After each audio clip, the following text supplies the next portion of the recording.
مسجد میں موبائل کھلا رکھ کر کے نماز کے لیے آنا، اس کا شرعاً کیا حکم ہے؟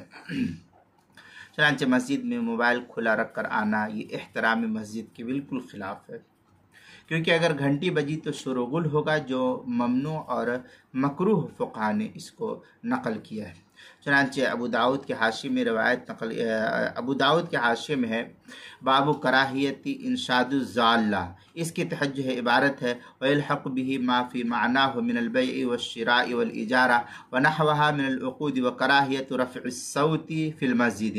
یہ اس طریقے کی عبارت جو ہے حاشیہ ابو داؤد یعنی کراہیت رفع صوت فی المسجد کی صراحت سے موبائل کی گھنٹی کا شور و غل مکروہ ممنوع قرار پائے گا۔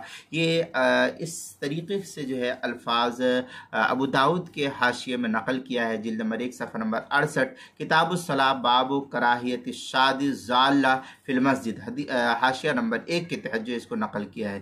فتاوی ہند کے اندر ہے والسادس ان لا يرفع فیہ الصوت من غیر ذکر اللہ، یہ فتاوی ہندیہ جلد نمبر 5 صفحہ نمبر 321، کتاب الکراہیہ الباب الخامس فی آداب المسجد والقبلہ کے تحت جو اس کو نقل کیا ہے۔ اسی طریقے سے المسائل المہمہ فیما ابتلت بہ العامہ، اس کی پہلی جلد صفحہ نمبر 173 پر اس کو نقل کیا ہے۔